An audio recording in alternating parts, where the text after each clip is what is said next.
Hey guys, welcome back to Out of Left Field. Graham and Chris with you again. It is a glorious weekend because spring training baseball has begun. And granted, that means that most big league starters are playing for about 20 minutes. By God, I can come home from work, turn on the TV, and watch 35 guys who I don't know who the hell they are play baseball. Makes me happy.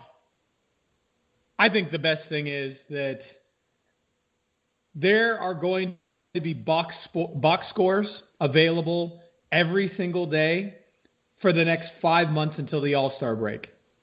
5 months before we have a break from box scores, and I love it. I'm so ready.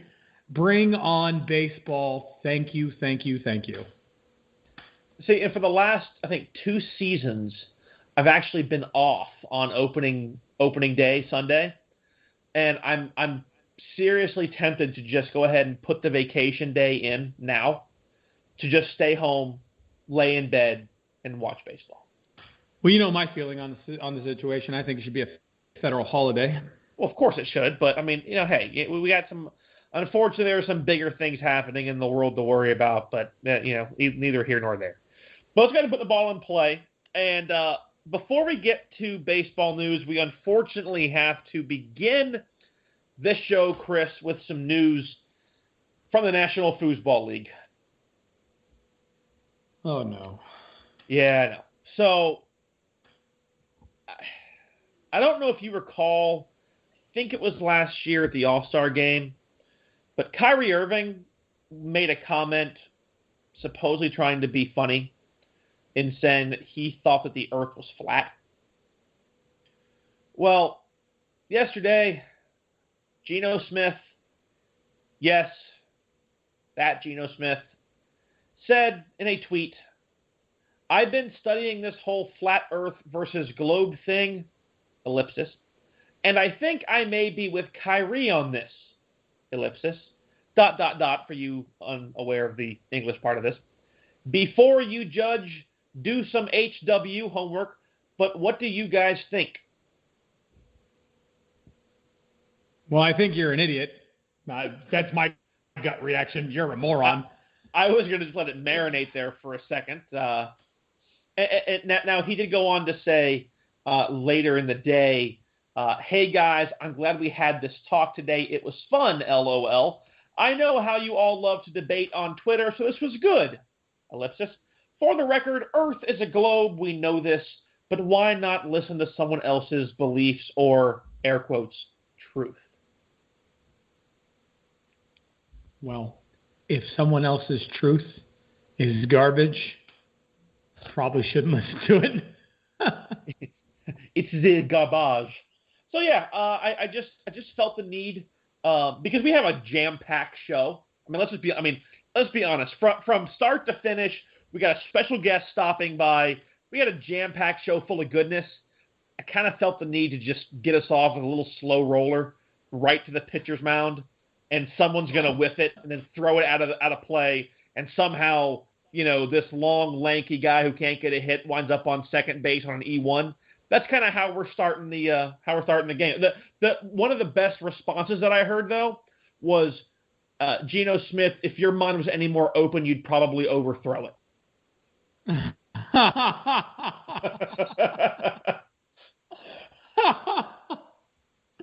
Oh, it's sad because it's true. Yeah. So I felt I enjoyed that. So anyway, back on Geno Smith starting the conversation. Yeah.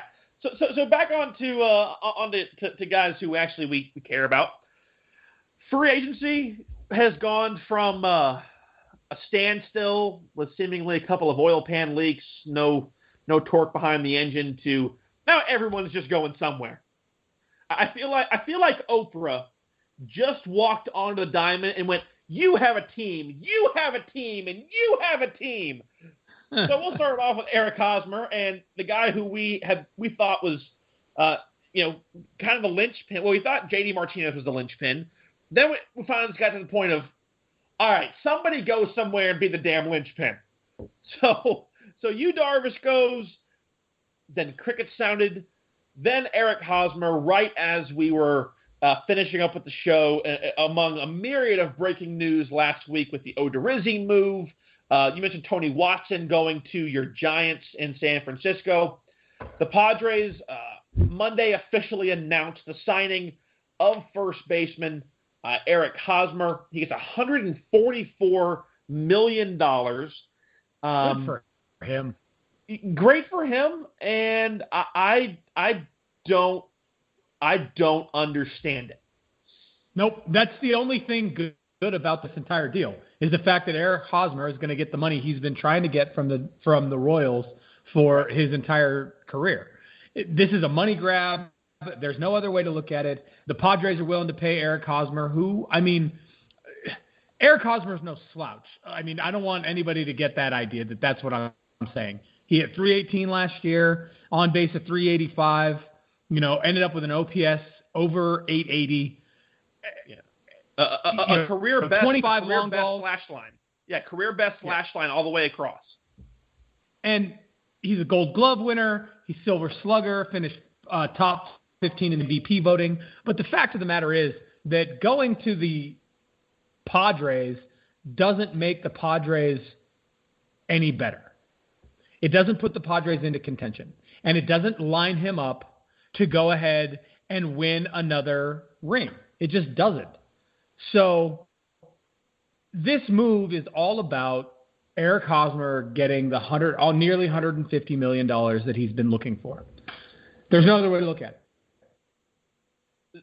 To me, now see, this move to me is akin to what we saw from Jason Worth when he left Philly to go to Washington. And I said, yeah, well, that was a great run you had in Philly. You're never going to see the postseason again. And they saw it a bunch. Now, granted, they never had the success we expected the Nationals to have, in that moment. But, let's be honest here, okay? The Padres are in full 100%, no damn question, rebuild. They have been since Tony Gwynn retired. Nothing has really ever seemed to work out for them. And I've said it multiple times, but, they tried making the move to bring in Craig Kimbrell. They signed Matt Kemp away from the Dodgers. They had, I think, both Upton brothers, Justin and BJ. Actually, that was kind of what sent them there, was the Braves just trying to offload a crap ton of salary. And the Braves still had to eat a lot of it. And obviously, you recall the first time we had Chip Carey on the show, he mentioned about the old front office regime of the Braves and how much they kind of forced the Braves into massive rebuilds by investing so much salary on stars at the moment. But then let's look at this. Justin Upton then went to Detroit, and he's I think in L.A. with the Angels now, if I remember correctly. Melvin Upton Jr., I'm not even sure which team he's at. He's been bounced around, more times than a basketball. And then Craig Kimbrell plays for the Red Sox. So none of those guys, and of course the arm was James Shields. And we saw last year or 2 years ago rather, with what James Shields really couldn't do when he struggled. They sent him to Chicago with the White Sox, and the White Sox had that opening tear right when we really began the show. And really the show began and the White Sox went down, and I thought they're going to blame us eventually for their, for the dismal performance that has befallen and has yet to grow out of it. But, they made these moves just to go ahead and splash. But, dude, you're in California. The splash happens in Oakland. It's Steph Curry and Klay Thompson. San Diego, know your role, okay? You're not the splash zone right now. You already had Will Myers. Will Myers had a solid year last year. Mind you, on a rebuild team, the guy's a career 254 hitter. He hit 243, had an OPS 792, but he had 30 dingers, and he drove in 74 and played, I think, all but 9 games last year. So you see an all-star year for him in 2016. He's never really amounted to, the great talent that he was thought to be when he came up in the Rays organization, and that team is going to play a big role in the entire show tonight is the Rays. But you had Myers there for a contract that was, you still got to pay the guy $77.5 million, and then you go and sign. You can't play two guys at the same place the entire year. So what are you going to do? It doesn't make sense. No, none of it makes sense. The only thing that you said in that entire tirade, not that your tirade didn't make any sense, but the subject matter makes no sense. You're right. This trade, this signing makes no sense. The only thing you said that makes any sense is that we're going to be talking about the Rays a lot in this show. Realistically, looking at it, this show is about the I thought the Steph Curry Klay Thompson. I thought that was gold. It was great. Like I said, your tirade made sense. It's just the subject matter, specifically the signing of Eric Hosmer, made zero sense. Realistically, this show is about the National League West and the American League East, almost from beginning to end, folks. So be prepared for that. We have a lot to talk about between those two divisions in particular. A lot of movement going on in those divisions. And to really bring those two divisions together and really set this thing off and set that up, JD Martinez looks like he's not going to be an Arizona Diamondback next year. Instead, the Boston Red Sox are expected to announce tomorrow that JD Martinez is going to be in their lineup moving forward into the 2018 baseball season. What do you think, man? I told you what I think. I think that Martinez is putting a lot of pressure on himself at this point. I think that if Boston doesn't have immediate success this year, and by success I mean if Boston doesn't win it all, a lot of people are going to look at this JD Martinez signing and go, man, $110 million, 5 years, almost completely front-loaded. What are we doing here? Well, he has an opt-out after 2 years. So, this is one of those things where it kind of feels like, look, we'll give you the money you want. We're going to pay you a boatload up front. If it ain't working after 2 years, bye, Felicia. All right, let's just do our thing. I get what you're saying, but at the same time, this is kind of how he felt. He gets half his money. Yeah, he gets 40 mil. Yeah, he gets 40 mil, 50 mil, I'm sorry, up front. But, we also had the same conversation and the same concerns. And granted, the concerns still exist about David Price, right? Because David Price, he came over from Toronto. He goes from Detroit to Toronto. We saw a ton of great stuff from him in Tampa. Then he kind of makes his move through the AL, finally comes to Boston, and it's just that nagging injury never seemed to get better. So there is that concern with him, and he got paid a boatload of money. But when you put all this together, and your big thing in talking about JD Martinez was his ability to be a right-handed bat and hit, home runs oppo seemingly with ease.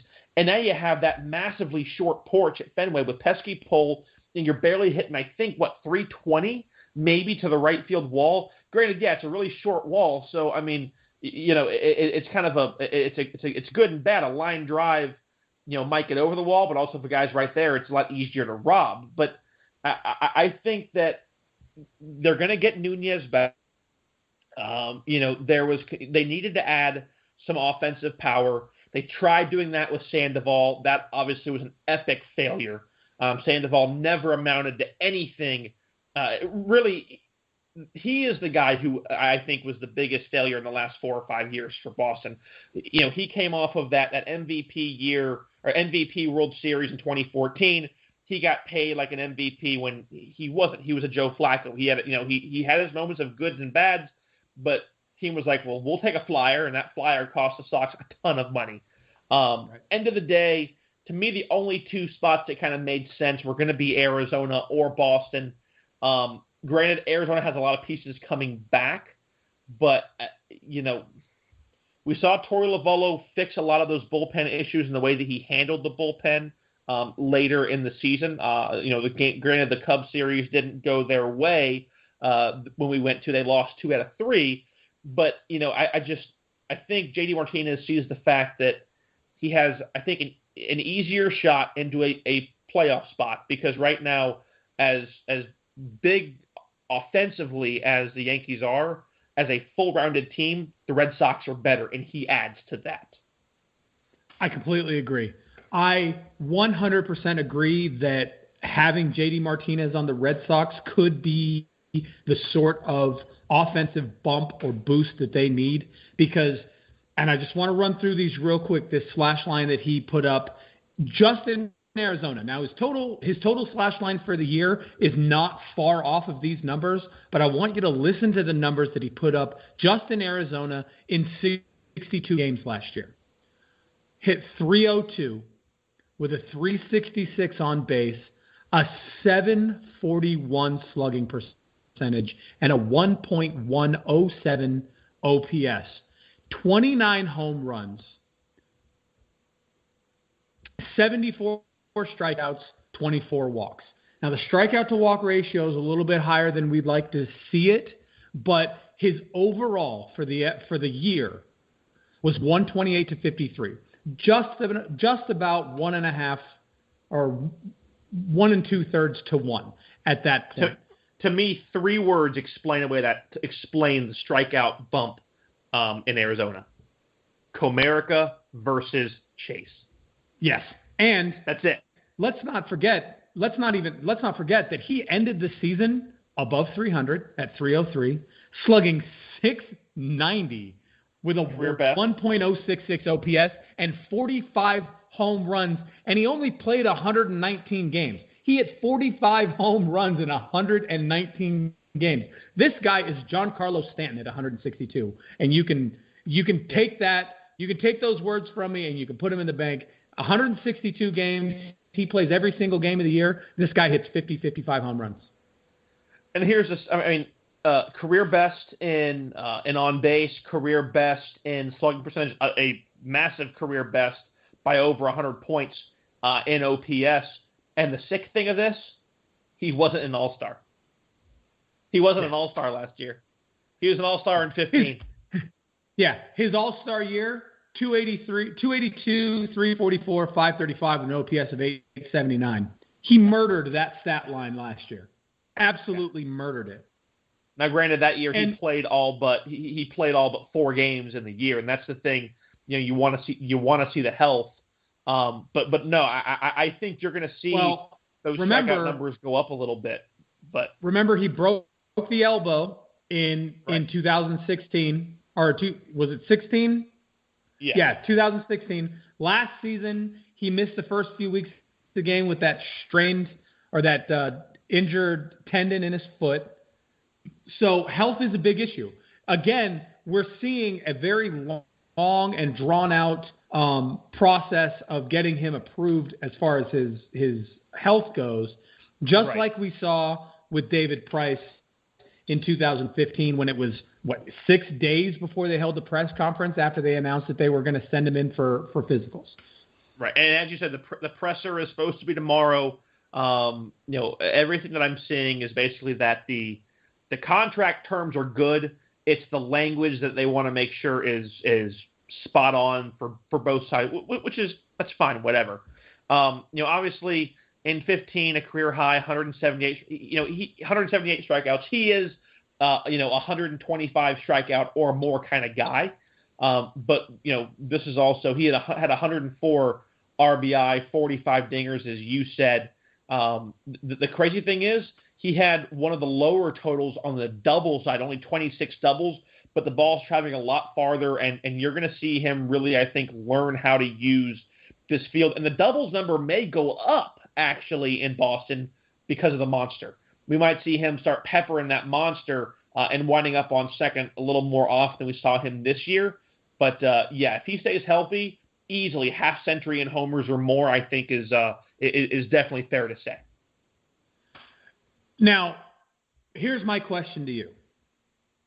Obviously, after the run that they put together last year, which was, you gotta tip the cap to Lovello for being able to get that team to do what it did last year and flip-flop their win-loss record exactly.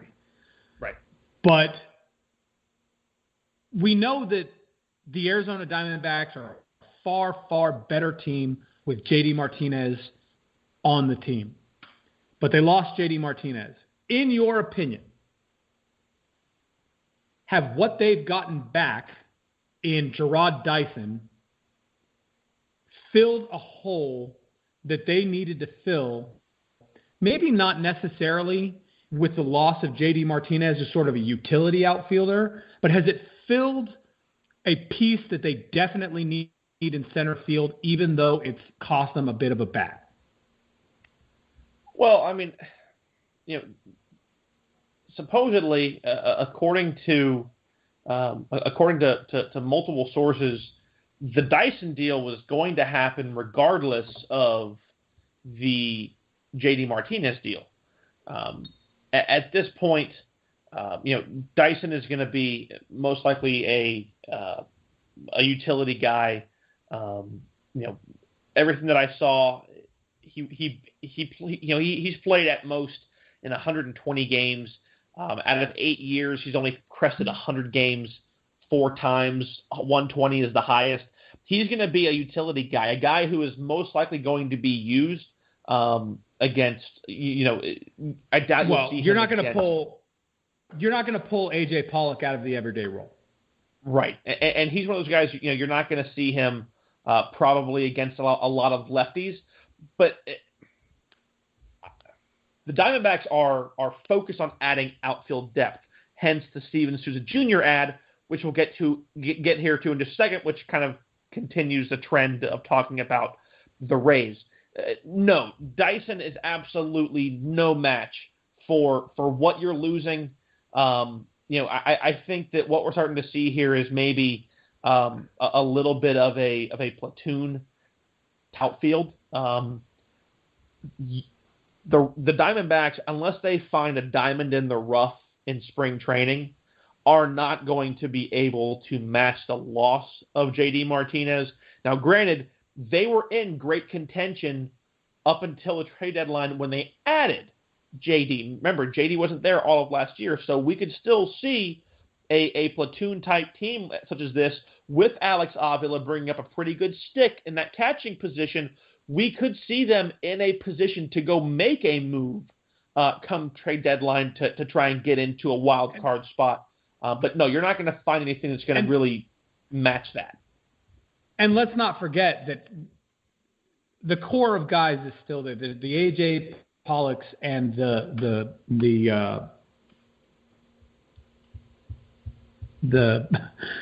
Yasmani Tomas. Right, sorry. The AJ Pollocks and the Yasmani Tomases, the core guys, are still, the core bats are still there, right? The people who do offensively for this team or did offensively for this team what they needed to get done prior to the trade deadline of JD Martinez coming in are still on this team. So I wouldn't look for the Diamondbacks to just tank because they lost Martinez. Jarrod Dyson is going to be a piece that they add that's going to, if not adding a bat, it's going to add some speed in the outfield, and that's a good thing. We have seen some issues. You and I saw it firsthand when we were watching those few games while you were here last year, that speed in the outfield was an issue for them, getting to the ball. The Gregor Blanco was was the piece that they tried to bring in to fix that last year. It didn't really pan out the way they expected it to. So the hope is that having some real speed in the outfield is going to make up for that. But like you said, and here's this the is thing. a consolation prize, and it's like the really bad consolation prize. It's like you go up to the counter with your handful of tickets, and they're out of whatever you want, and the only thing they have left is a little plastic bird whistle. Right, and granted, the thing with Dyson is, Dyson being a lefty batter, what you're probably going to see here, I think, will be the idea that, hey, when you have a right-handed pitcher, you put you basically have Dyson in the game. 2 wins above replacement over the last 6 seasons per year, which is good for him. But again, he is a guy who doesn't, see usually more than 300 plate appearances per year. And that's fine. I mean, his thing is, he's a great outfielder. He's extremely quick. He gets caught less than usually, I think 7 caught stealings was what he had last year. And decent batting against right-handed pitching. The thing with Tomas being young, he is basically the same thing as Dyson from the opposite side. So you can kind of move these guys around, right. Figure out which corner you want to put them in. You leave Pollock obviously in center, and then Souza fills out the other corner. And with 28 stolen bases, he's a fantastic addition as a possible pinch runner in situational running. So I think this is a good move for them, but in my opinion, they're going to have to pick up a bat, especially given the next piece of information that we have to break.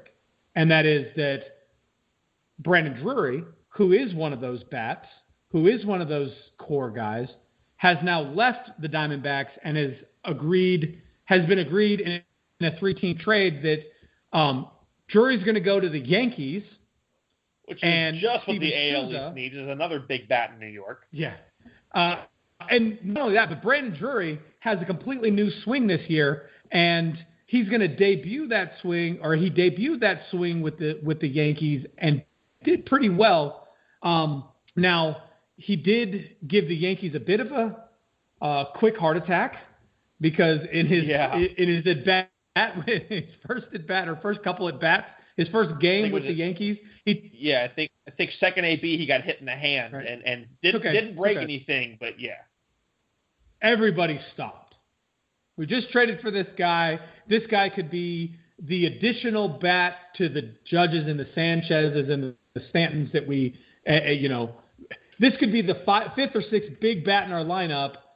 And in his second at bat as a Yankee, he takes the ball in the hand. Everybody's heart stopped. Luckily, he was all right.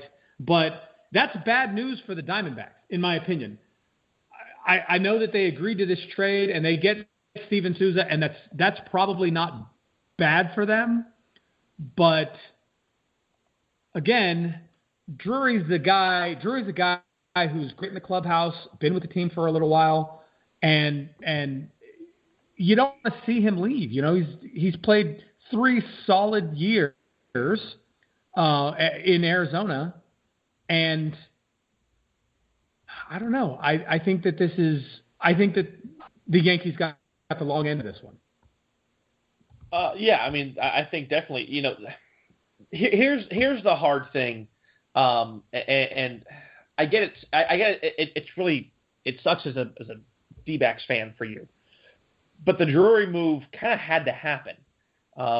Ketel Marte is going to be your starting second baseman.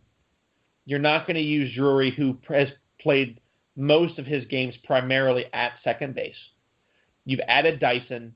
You've added Souza. And granted, you added Souza in replace of Drury, but I think it's one of those things where, it's kind of a bit of a money grab. You're paying Souza $3.5 million this year. He's arbitration eligible next year, so you can still keep him if you like what he's giving you for relatively inexpensive. Pretty much at this point,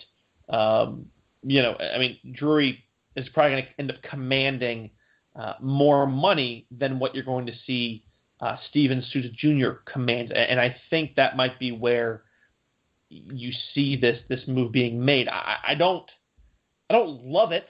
I would love to see the Diamondbacks be able to keep that kind of stuff. But when you have A.J. Pollock, you have David Peralta, and just Yasmani Tomas, who again young but is still possibly a free agent coming soon, you need to go ahead and have that financial ability to make something happen.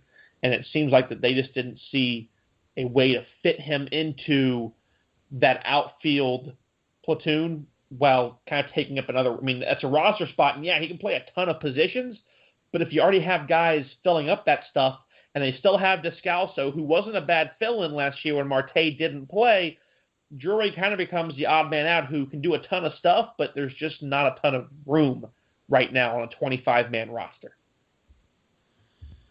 The interesting thing to see is going to be what Steven Souza does in the relatively small ballpark that is Chase Field.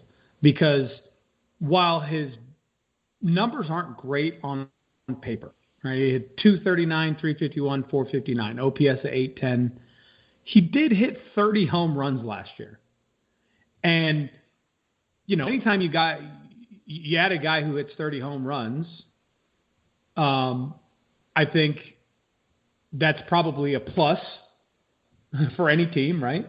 But he strikes out a lot. And coming into the National League West, he is going to face top-notch pitching in the Clayton Kershaws and the Madison Bumgarners and the entire starting rotation for Colorado. Yeah. He's going to pitch. You have the Cuetos, you have the Samardzija when he's good, you have right. The Hill, Rich Hills, and all the guys through that Dodger. It's going to be rough. And these are guys that he's going to spend nearly 25% of his season facing, and he strikes out as much as he does. Granted, in an AL East with also tremendous pitching, but let's not forget that he played the Orioles, who have the worst starting rotation in the league. Right. For a good portion of his season last year, and he still struck out a lot. So if the strikeout numbers go up and the strikeout to walk ratio stays where it is, I don't think Steven Souza is going to end up being an everyday. Right. A 4.2 WAR, it's nothing immensely attractive. To me, the biggest issue with him goes with what you said, and that's that he strikes out a ton, and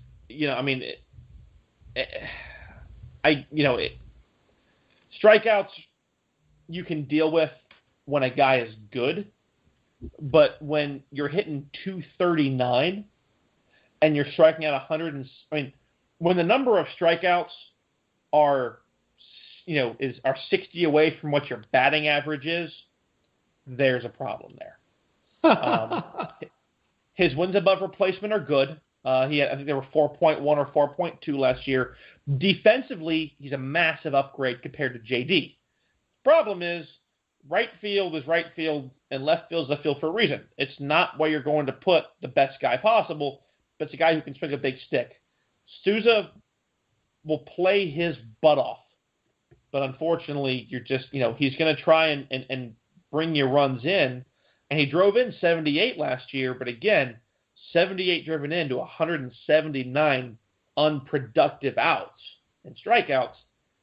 That's just where it's going to be tough. I think at this point, like you said, the Diamondbacks are trying to kind of fill the gap that is left, and I think get themselves into a position to make moves at the deadline when needed. Continuing on with discussion of former players of the Rays, the Minnesota Twins have added 2 players from the Tampa Bay Rays this week. We mentioned this at the end of the show last week. Chris broke it here on Out of Left Field. Of course, you can find all of our old shows on Out of Left Field with Chris and Graham on Facebook, our Facebook show page, of course, Twitter, at OO Left Field on Twitter. And be sure to check out the Out of Left Field Baseball community page. Our thanks to Mike Goodpaster and the entire Grueling Truth Network for putting us on every week. Be sure to check them out at thegruelingtruth.net. So Jake Odorizzi, one of the probably top 2 or 3 pitchers in the Rays organization. I think probably number 2, Alex Cobb was 3. Archer was number 1. Heads to Minnesota. Okay. They signed Michael Pineda. They moved him down to the 60-day DL. I think Pineda had Tommy John last year, probably not healthy yet. And then just today, the Logan Morrison, one of the all-star first baseman, if I do remember correctly, yes, he was, this past year. I'm sorry, no, he didn't make it. That's right. He was the guy we all said should have been the final all-star vote. he didn't make the All-Star team, even with a 246 average, 353 on base, and slugged .516 with 38 dingers. Didn't make the All-Star team. So, man, early on, you and I said the Twins were going to be. I'm sorry, we didn't. We kind of opined back and forth about were the Twins actually going to be a team that were going to be worth a damn this year, or was last year a flash in the pan? It got Paul Molitor a new deal, and it was going to make you're back to being the normal Twinkies. And they are hell-bent on making moves to make them a perennial contender in that damn American League Central. They aren't stopping. No, and I think that they're going to be a contender this year, especially considering the American League Central is kind of a weak division. I mean, with the exception of the Indians, the American League Central is sort of a weak division this year. I mean, it's definitely not its counterpart in the National League with the Brewers and the Cubs and, possibly the Cardinals making a run at a strong number 3. I think that if the Twins can settle into what's been expected of them, take advantage of some of these big names that they've picked up over the last a couple of months in free agency, especially this trade move for Jake Odorizzi, I think that they are going to really put themselves in a great position between Odorizzi and Gibson and Barrios and even guys like Anibal Sanchez.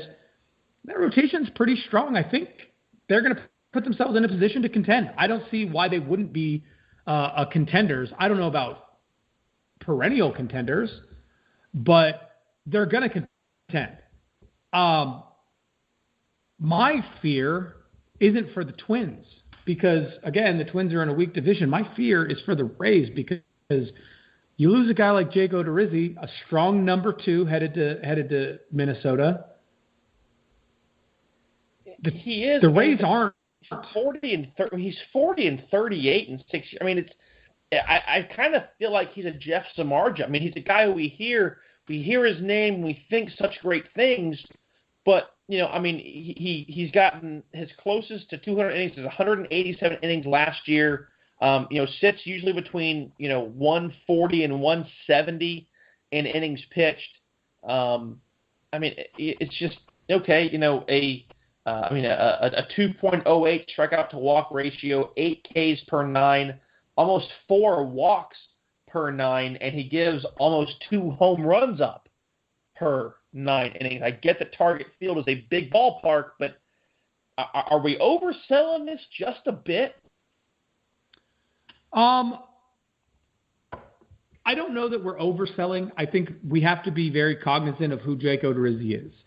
In the rotation that he's headed into, he's a strong guy, and he's a good guy to pitch behind Chris Archer as well.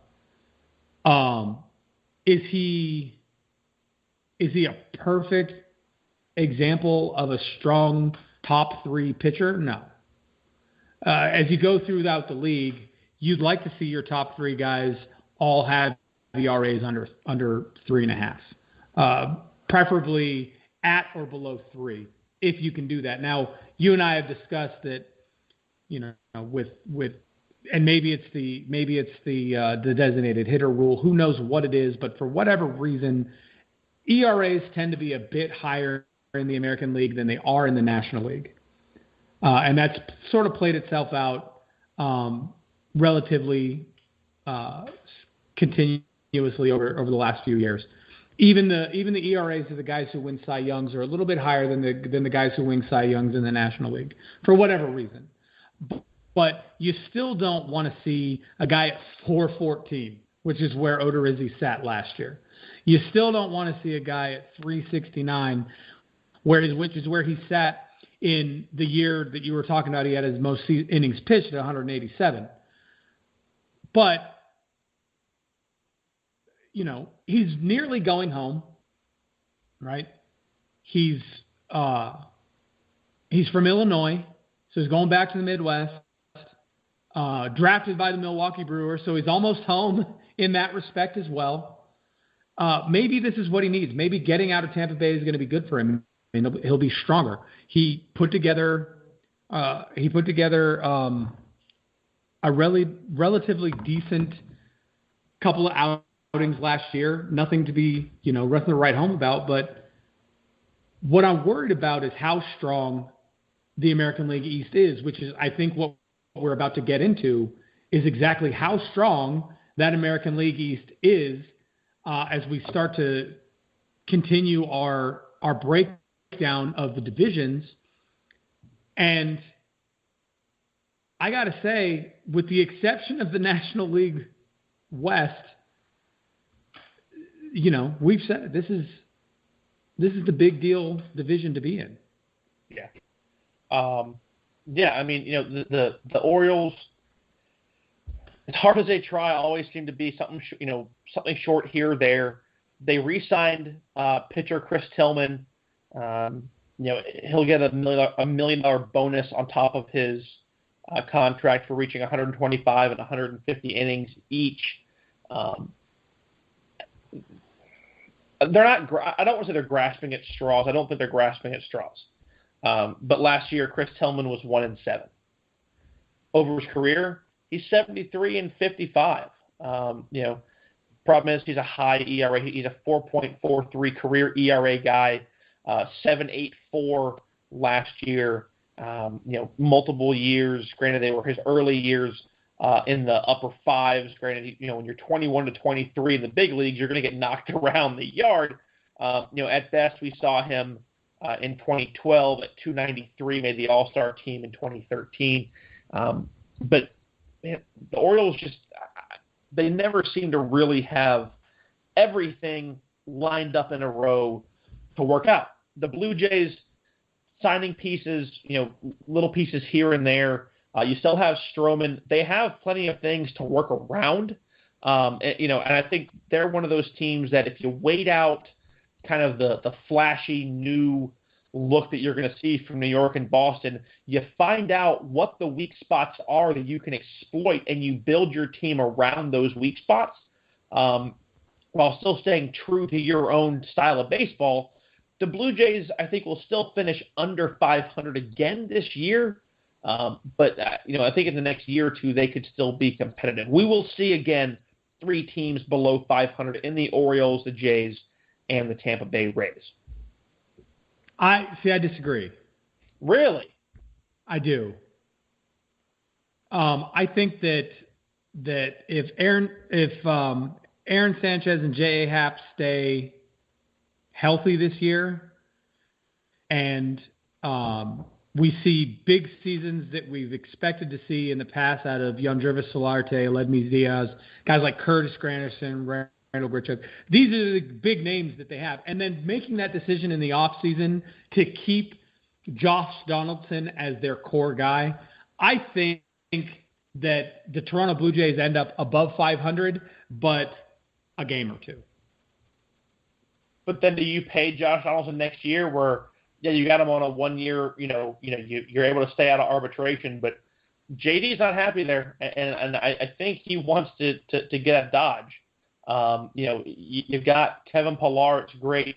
Granderson went to Toronto, but Tulo's getting old. Justin Smoke, he's been decent, but he wasn't the same thing we saw in Seattle. I also think, and this might come off as just mean, but I also think that not having Jose Bautista in the clubhouse is going to be a boon to that club. Might be. It very well could be. I think it'll be interesting to see. I mean, anytime you have a big mouth, a loud mouth guy who's a bad clubhouse guy who's also only hitting 200, right? When you don't have that in your clubhouse, I think that you help everyone. Yeah. As far as the Red Sox go, they finished 2 games higher than the Yankees last year. Obviously, adding J.D. Martinez, we expect a healthier David Price. To me, the big question is Rick Porcello going to stay healthy? Drew Pomeranz, man, as much as we've kind of laughed at some of the things that we've seen from him, he's a good pitcher. And when he's on and everything is working the way it's supposed to mechanically, he is a very, very good pitcher for them. To me, I still think that the rotation still puts them above what you're going to see from the Yankees. They're still kind of an old team. They're trying to get younger. Gardner is still there. Ellsbury is still there. But aside from that, you're going to see a lot of young blood. Sanchez will be healthy the entire year. That's going to be a good thing. No, I agree. I think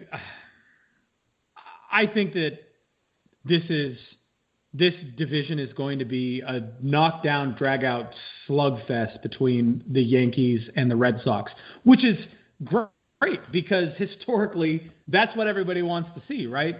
Everybody wants to see the Yankees, right? The Yankees and the Red Sox going toe-to-toe, trying to defeat each other in this league. But I have a question. I'm going to say three names right now, and I want you right now, unscripted, no preamble, how much terror do these three names strike in your heart? Mike Wright, Gabriel Ynoa, and Miguel Castro. None, right? Well, that's three of the five starting pitchers for the Baltimore Orioles at this point, and I think we can all pretty much say it's safe to say at this point that the Orioles are going to be at the bottom of this division this year, except maybe the Tampa Bay Rays. Although, as we'll get to it a little bit later, the Rays have made some moves. No, they have, and actually, as you bring that up, I think it's a good time to go ahead and bring in our special guest this week. We are so excited to have author and the voice of the Tampa Bay Rays, Dewayne Staats, joining us. The author of Position to Win, a look at baseball and life from the best seat in the house. I couldn't agree more. Hope to get where he is, and we'll talk about that book here in just a second. Dewayne, thank you so much for taking some time with us. How are you doing? It's a pleasure to be with you. We're doing very well, thank you, and looking forward to our conversation.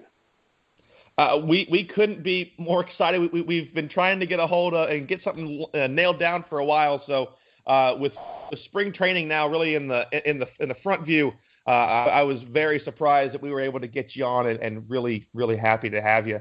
Let's start with kind of some unfortunate news that really came out here in just the last few hours. Obviously, yesterday, one of the top pitching prospects for your ball club and one of the top prospects in all of minor league baseball, pitcher Brent Honeywell, goes out with what was, we've always heard forearm tightness, and you always worry what that can be.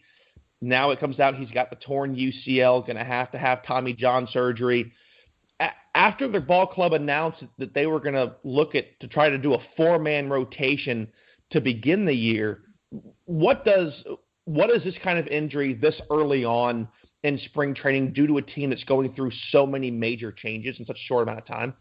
Yeah, I think you're right. The 4-man rotation, they were talking about Archer and Snell and Jake Faria and Nathan Eovaldi being the 4, and 5 or 6 weeks into the season, they had hoped to add a 5th, and they were talking about Matt Andriese. As you know, he's done a little of each out of the bullpen and starting.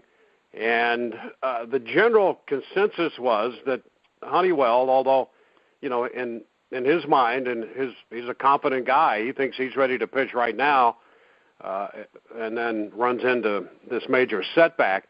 But I think their idea was to have him in the big leagues sometime this year, but not from the get-go. And now, of course, that's going to be delayed. These things are a year and a half. Sometimes they stretch to 2-year delays, and so you hope for the best with him. The word I got from quotes that I saw from his dad and from Honeywell himself is that they're pretty realistic about it. They know that there are things that you can control and a couple of things in this game that you can't, and so they're going to make the best of this and go through the process, get ready, and come back when he's recovered and pick up where he left off. And I think for him individually, everybody's hoping that, and for the organization, they're certainly hoping for that as well. So I have to – Chris and I have been not really in argument. We've been a little more, I think, surprised. Excuse me. Corey Dickerson and Logan Morrison both had absolutely fantastic years. You know, I get a chance to make it to a pretty good chunk of games, especially because of the Military Monday that the Rays put on, which I think is just an absolutely fantastic thing that they do for the community over there, especially for McDill and anybody that's able to make it out there. And then all of a sudden, we see Logan Morrison in the free agent block. He's not being re-signed. Corey Dickerson gets designated for assignment and then ends up being picked up by the Pirates. I know that the Rays are making changes, but is this a change that has a lot of guys scratching their heads? Evan Longoria was vocal that he was unhappy, even being on another ball club now, with how things are being done. What was your gut reaction, and then really the reaction from inside the ball club as to what's happening here as his team seems to be getting kind of torn down piece by piece? Well, I think I think the idea, first let's go back to Longoria and Evan being a 10-5 guy. I think they had a decision to make there. Were they going to keep him? And sentiment would tell you he's the one guy who could have been a Ray from start to finish. But making the cold, hard decision, as the front office and the ownership will do, they had to figure out what their options were. If he goes early next year to be a 10-5 guy, and then it severely hampers their leverage and any trade talks with what they could get back. And so I think that was a big part of that, as well as reducing payroll. But they were able to get a young infielder who is highly touted. We'll see how that works out, but people seem to think that he'll eventually play third base someday. And they got two young pitchers. So I think it's a business decision, and it's to another degree a baseball decision on how they can best utilize the forces that they have. And as we know, it's a different day and age. I mean, I grew up when a guy could come up with a team and stay with a team forever, and you love that, and you look for those few cases where that can happen now. But with Cal Ripken retiring, we started to dwindle down to almost make that impossible. And I think in most cases, through either free agency or economic and personnel necessity, it's going to be difficult to see that.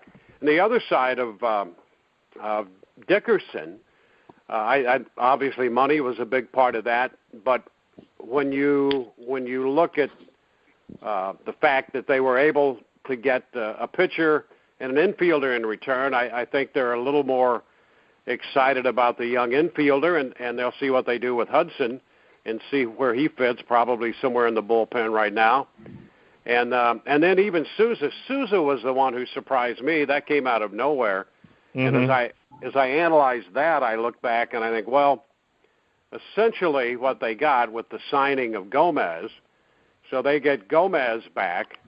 They get a young left-handed pitcher who throws in the mid-90s from Arizona, and they get two other minor league players. So essentially that move, the way it eventually worked out, although they signed Gomez to replace Souza, but it's four people back, and they they can save a little bit of money there, but that was more of, I think, a personnel decision than anything else, because they're going to pay Gomez, I think, $4 million this year. So that's kind of a wash, but they did add personnel to the organization and essentially made it sort of 4-1 in the grand scope of that. So that would be my analysis of that. I think it's I think they figure they have pitching, and they want to, and they actually feel they have great depth in pitching. Cash told me last year he thought there were 6 or 7 pitchers in the minor leagues who could help the team this year, and I think now with the injury to Honeywell, I think we're gonna see an opportunity for some more of those guys. Yanni Chirinos, I think, it'll be an interesting spring for him. I think he's going to get an opportunity at some point. So they think they can build this thing on pitching, protect it with good defense, and then be creative in how they score runs. And they're certainly going to have to do that because they've given up a lot of home runs out of Morrison and Dickerson. Dickerson had a great first half.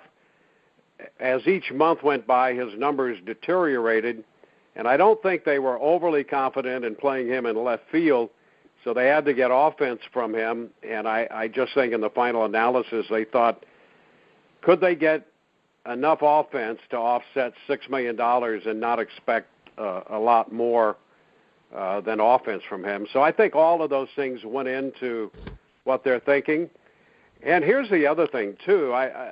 Their minor league system went through a period in, I think it was 2011 when they had all those picks, and very few of those panned out. I mean, that turned out to be really a disaster. And only in the last year or so have we started to see that minor league system start to percolate again. And I think what they're trying to do is restock that, especially with the idea that now there's some discussion about a new ballpark, and if they could get the organization strong and get some of these young guys with 2 or 3 or 4 years under their belts with more coming in the pipeline, that they'd be better situated when they move into a new ballpark.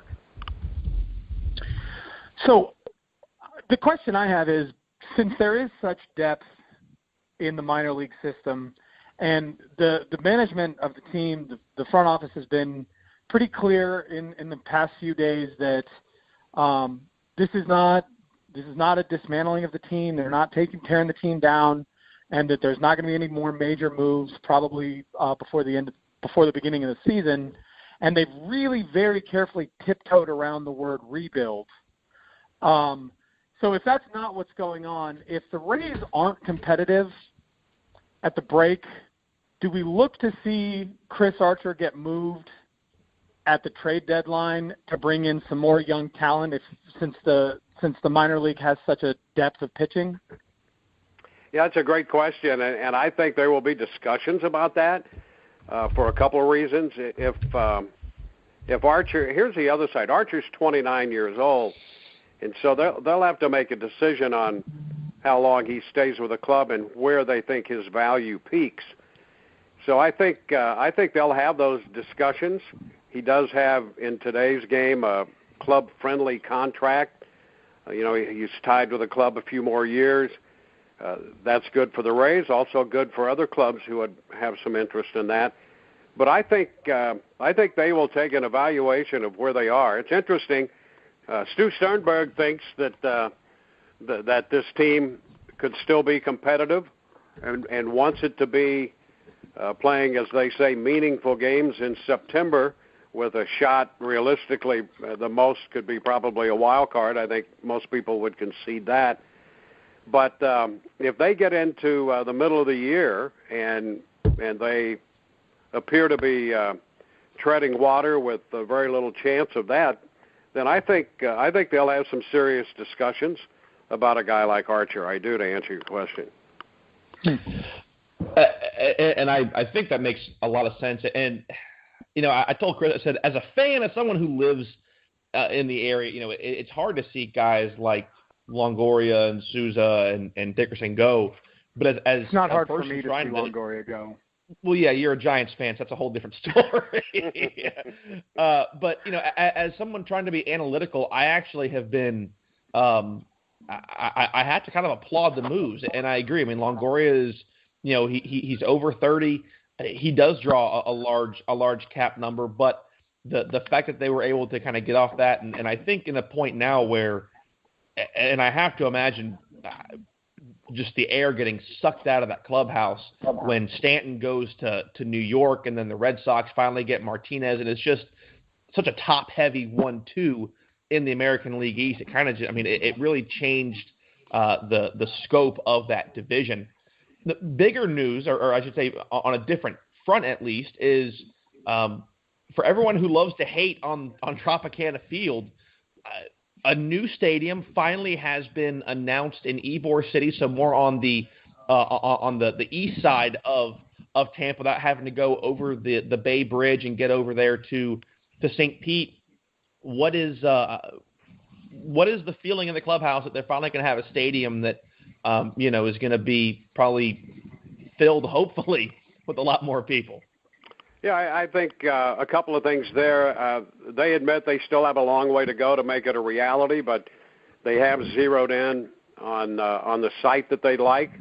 There's some entities in the community that want to help promote that. The club's going to have to come up with a significant amount of money to contribute to that, and they'll get creative in figuring out other ways to pay for it. Having said that, let me just give a little love to Tropicana Field. It's not the perfect place to play baseball. I think it has been a pretty good facility from sight lines. It's not a gigantic place, so there's some intimacy to it. So there's some things to like about it. My issue is that it's fairly nondescript aesthetically outside, and the location. I love St. Pete. I mean, what they've done downtown in that area is a great little spot. Unfortunately, the location of that is not good, and so a move to Hillsborough and into that Ybor area makes a lot more sense. And here's the bottom line on this franchise.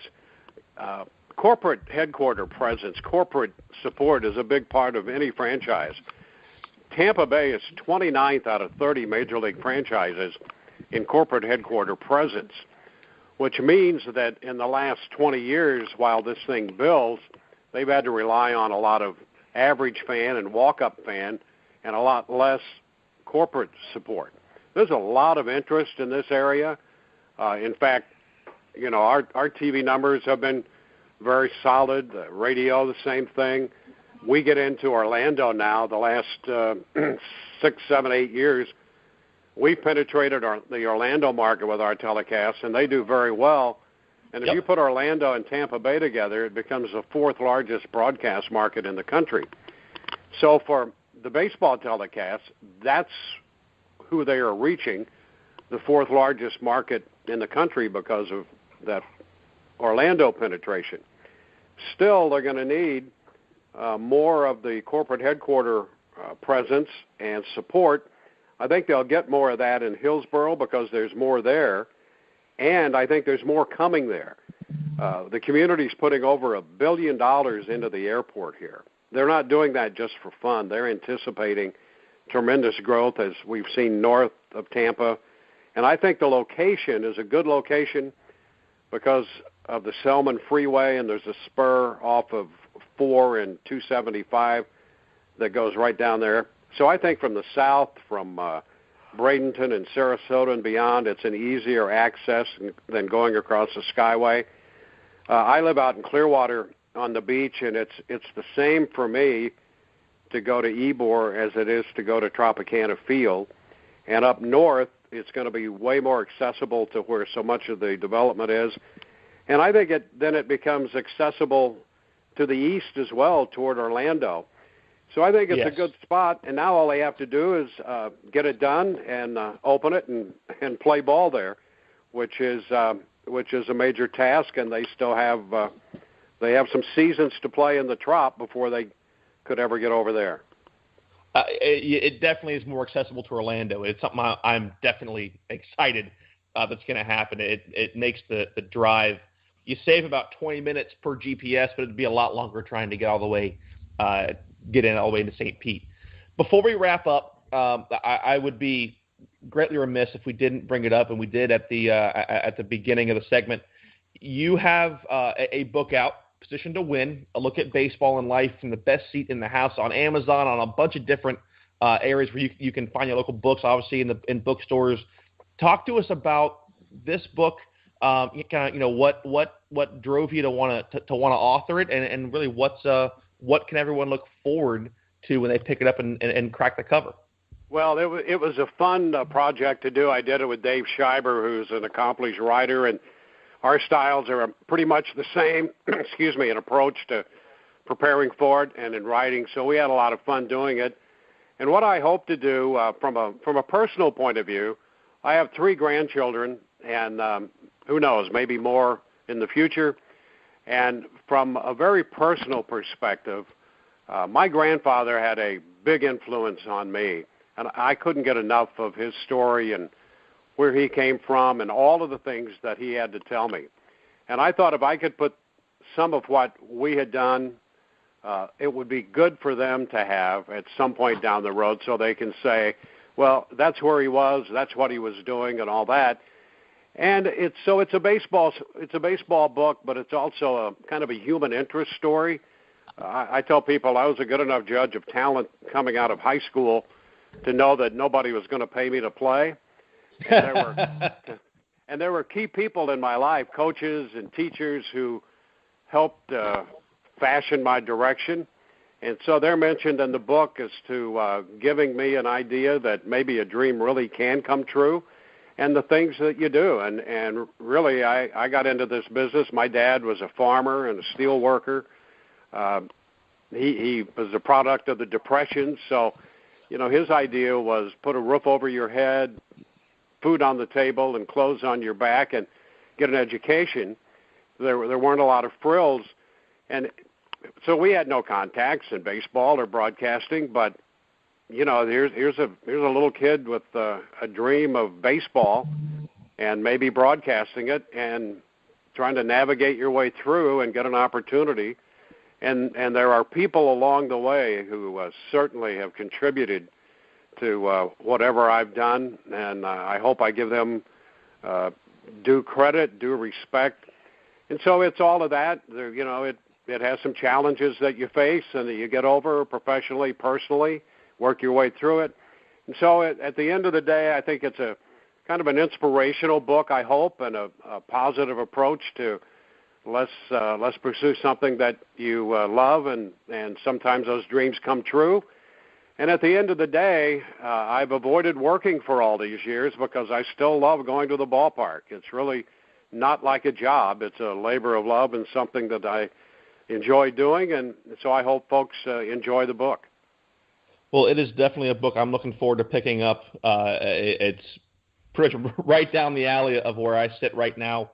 Chris can tell you that our podcast is about a year and a half old, and he's fully invested right now with his school stuff, as our audience knows, getting into grad school and teaching, and I'm kind of hoping to parlay this goofy little show that we do once a week into hopefully something bigger and better, and maybe one day be sitting in the chair or next to you down the road. So, Dewayne, I cannot thank you enough for making time with us. It was truly a privilege to have you on. Hopefully, sometime during the year, our paths will cross. I'll get a chance to say hello to you either down there at the Trop or during spring training here come March.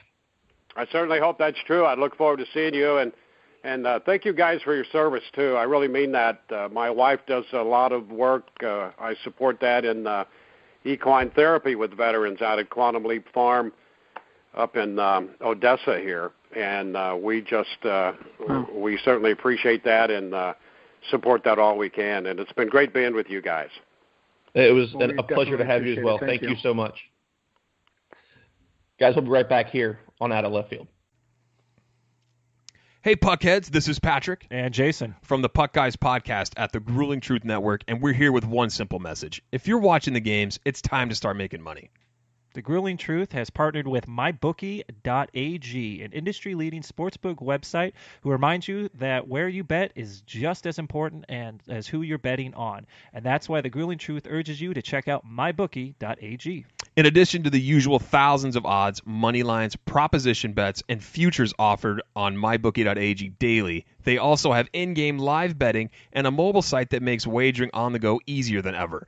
So join now, and MyBookie.ag will give you a 50% bonus on your first deposit of up to $3,000 in extra cash. Just enter the promo code TGT50. That's TGT50 to take advantage of this offer. Where do they got to go, Jay? That is a smart-looking question, Pat. They need to go to visitmybookie.ag, courtesy of the Grueling Truth Network, and enjoy your winning today. Mybookie.ag. You play, you win, you get paid. And our thanks again to Dewayne Staats. It was really awesome talking to him. A lot of good insight. He was really great to us off air as well. So thank you again so much for making the time, especially during spring training when I don't even know if he had a game to call. We talked to him about 11:30 in the morning on Friday, and I'm not even sure if he was calling he might have been calling a spring training game that night, which wouldn't surprise me. But again, our massive thanks to him for hanging out with us. And he makes a lot of sense. I mean, yeah, we didn't mention this off the top because we knew he was going to say something about it. But Corey Dickerson gets signed over to the Pirates. I mean, that's a move that. Yeah, the Pirates needed to add something, and you're getting a guy who's an all-star last year. Go for it. I mean, at the end of the day, the Rays, I've said this, and I didn't want to, I think they know that they can't compete with this division to, this year the way that it's currently constructed. They just can't. And that's, what? At some point, as much as I want to say, man, you got to go out there, you got to try to win ball games. You know what? You got to try and be realistic. How about that? And the Rays, I think, are being realistic. They're getting rid of salary where they don't want to spend it. They're trying to go ahead and, make the moves that need to be made and still try and set themselves up long-term for something. So I'm fine with it. And like I told him, I don't have a problem with the moves. Yeah, it stinks being a guy who gets a chance to go to some of their games, but go for it. I mean, you got to set yourselves up for the long term, and that to me is what the Rays are doing. No, I agree. I think that, like I said, the Rays front office has really tiptoed around that word rebuild, but they have committed to stopping the quote unquote dismantling of this team moving forward, and realistically, they've actually have made some moves again. Picking up some players in the three-way trade. They get C.J. Cron, they get Carlos Gomez in the last week. They're expected to finalize the Gomez deal here pretty soon, which is going to be big for them. What they really, really need is a bat. And I got to ask, even though he had a horrible, horrible year last year, it was his first really bad year in 10 years. Do you think Jose Bautista is an answer for the Rays, short term? No. I'm sorry. I heard you say is Jose Bautista an answer. I just immediately had a gut reaction. I apologize for that. That is totally my bad. I've seen this report too, that he's interested in playing in Tampa. I'll tell you why I'm not a fan of it. Carlos Gomez is already a hothead. Do you really want to have Joey Bats and Carlos Gomez on the same bleeping team? I mean, it could be fun to watch. and we laugh at that. And again, I don't know these guys from Adam, but it kind of makes you wonder if they're that way on the field, are they great in the clubhouse? Again, I'm speculating here. This is just, right. I don't know. Right. But, I mean, to have a guy, I mean, you and I know, when sometimes you got this high-speed, low-drag soldier, he's a freaking a-hole. Yeah, and he kind of it just brings the barracks down. It's like, man, everything's kind of cool. Some new guy shows up and is like, this sucks. Well, the good news for the Tampa Bay Rays, and when you think about what's gone on this offseason, losing Odorizzi, losing Longoria, losing Corey Dickerson, losing Steven Souza, who's probably not the biggest piece they've lost, definitely. But when you talk about the losses that this team has had, when you go back and you look at what they're doing right now, where they are right now, and you still see the Denard Spans and the Kevin Kiermaiers and the Echevarrias at shortstop and the Matt Duffys at third base. Those two names, to me, are why bats doesn't make any sense. You have Gomez, you got Kiermaier, you have Denard Span. Is he going to be okay sitting around? But in right field, the only person you have on the depth chart in right field right now is Malik Smith. Yeah. So, yeah, exactly. Who is that? It's not Jose Bautista, and Jose Bautista at least takes a little bit of the question mark out of right field because we know his bat might not have been on fire last year, but we know he can do one thing, and we know that he can play the outfield. Oh, he can get ejected. He can play the outfield. Defensively, I should have gone with take a punch. Wow. I'm sorry. I was, dude. You had me so wide. I apologize. I sincerely, right now, I let you down. I let you down. I am so sorry because that joke is a little roof, Ned.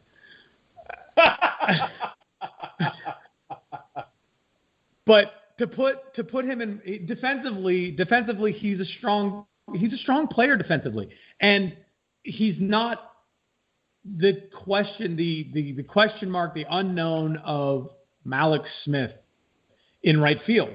And I think if you put him out there, he might be able to add to this team, especially when, this team is really looking at if they're not, I have to think, piggybacking on what I said while we were talking to Staats, I have to think that if this team is not competitive at the trade deadline, then that big name in Chris Archer is gone. And I think Dwayne's answer to that, he wasn't dismissive at all. Thought among others that was a fair question to ask. And we weren't looking for a yes or no, but I certainly think that floating the idea out there. Why wouldn't you? I think that makes perfect sense. So, no, I don't disagree at all. We only have one problem here, and that is that you have gone over your allotted visits to the internet for the show. We're going to have to move on to the pace of play segment. Well, I don't think that I've visited the internet 6 times. Doesn't matter what you think. As the umpire, I in my judgment, I have seen 6 visits to the internet. That's it, man. I understand the spirit of the rule. I understand the spirit of wanting to speed the game up. I really do. I understand where Manfred is coming from right now. But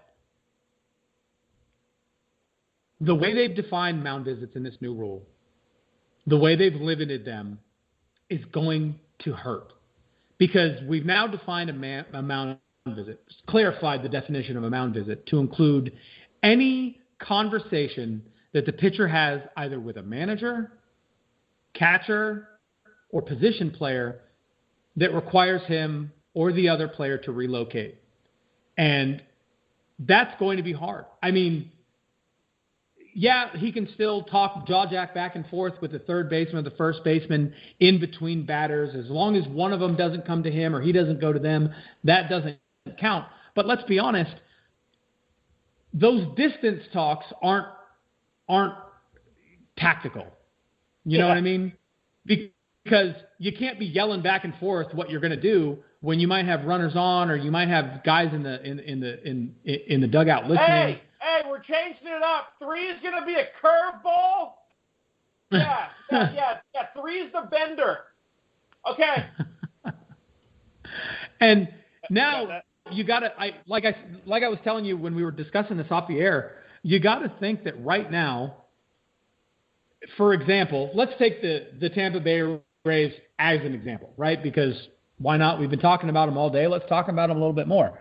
You got to think. The most press to get on the show the entire year, most likely.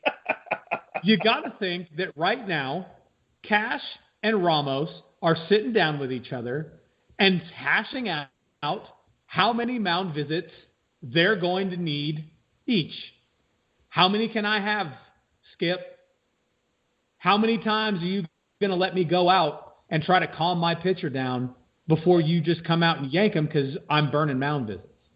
And I heard this today. It makes you also want, it's going to become another analytical thing, which we don't want that analytical crap when it comes to this. Hey, all right, who we have starting today? Crap, he's Wait a hothead. minute. Did you not see the suit in the dugout with Cash? That's their new analytics guy. He's going to be there all spring training, and if it works out, he might be there all year. And we're talking about a Princeton graduate with a doctorate in mathematics who is there doing nothing but stats for Cash in the Rays dugout. Analytics is where it's at, man. And when I say I mean the analytics of, okay, all right, this guy has an attitude. Okay, if he gets rattled, it takes a while.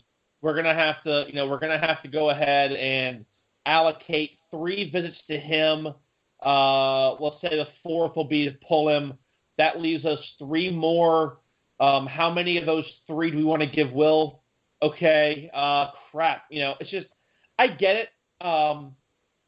Here's my issue with it.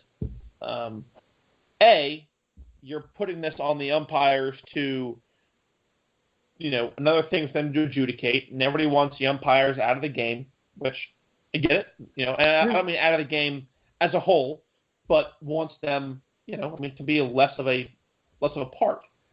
Here's my question: Do we put another wheel on the counter? On the indicator for mound visits?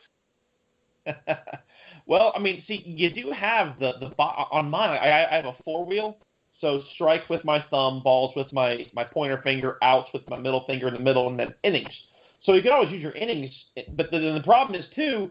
How do you got to have 2 wheels, 1 for each team. That's the kicker.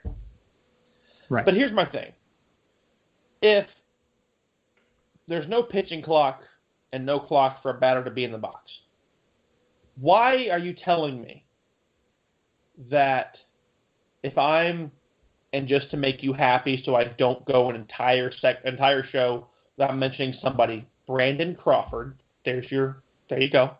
There's your Giants thing. I know we talked about the pitching when we came to the time, but there's your Giants mention. If I'm Brandon Crawford and I want to go up and talk to Ty Blatch, who's a young pitcher getting his first real season in the big leagues, and I got a batter walking up from the circle, and I can run up there, throw some rosin on my hand, say, hey, watch out, he likes to pitch that, he likes us down and away, or hey, we're here for you, don't worry about it. And it's not interfering with the gameplay. If if Bellinger's still walking up into the box, and Crawford is there, pats him on the fanny, gets a cup, gets a little bit of rosin, and his back is short before Bellinger's dug in, why am I charging a visit for that? Because it's not hurting the pace of play because Bellinger wasn't ready yet. Right. So that to me, it's just that's where it got overdone. I love this of what the commissioner wants to do, and he has an open invitation onto the show. But now I just caveats though, the principle behind it.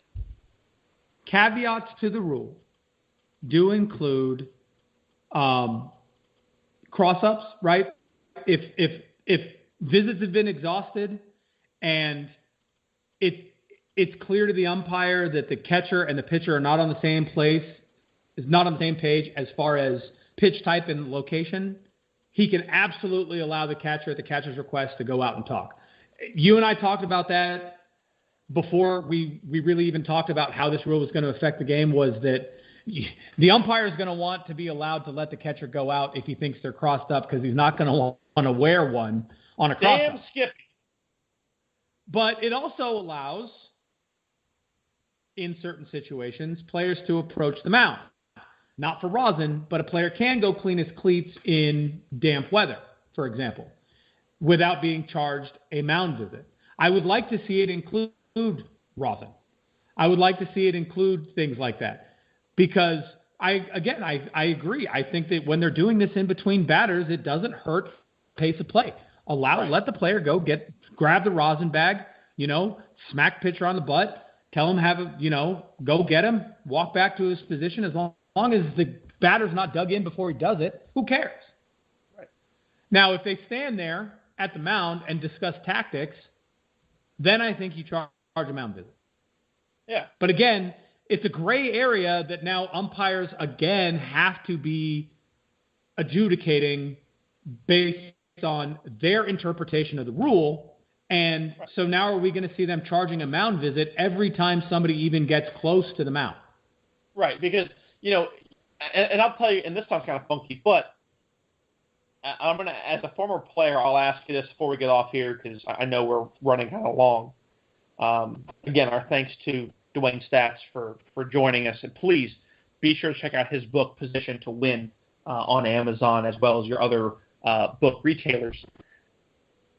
As a guy who obviously played first and wasn't normally involved in this, do you think we're going to see the way the ball goes around the horn on a strikeout?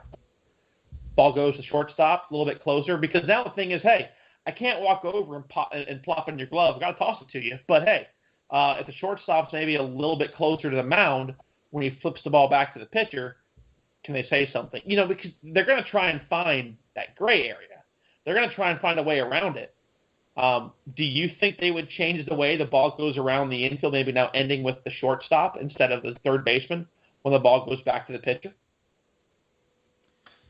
I mean, it's possible. That's changing fundamentals, man. I mean, around the horn is around the horn. I hear you. And that's why I ask. Maybe. Possible. I mean, to be honest, when I played ball, at the community college, on strikeouts, we went around the horn differently. How many fans did you guys lose when ticket prices went up to $1? You're not even remotely funny. When I played ball in college, we did around the horn a little bit differently. The first baseman was completely uninvolved. Ball went to third, from third to second, from second to shortstop, and the shortstop gave the ball back. That was how we did around the horn on strikeouts. I think that now you normally see 3-6-4-3-1. Right. I think that you might see that change. It makes sense to see that change. I liked it because I didn't have to get involved in around the horn. I thought I still think that around the horn is a little bit of it's good to have fun. It's good to be excited about a strikeout with nobody on. But as a batter, if I get struck out and they go around the horn immediately after that third strike is called, I kind of want to hit the catcher in the face. But so I mean, you might see things like that, little fundamental changes that allow them to sort of tiptoe around this rule. But I think it's a solid move in the spirit of speeding up the game. I think that, like many things that we've seen trying to speed the game up, the execution is poor. Yeah. And I get that they're trying to start small.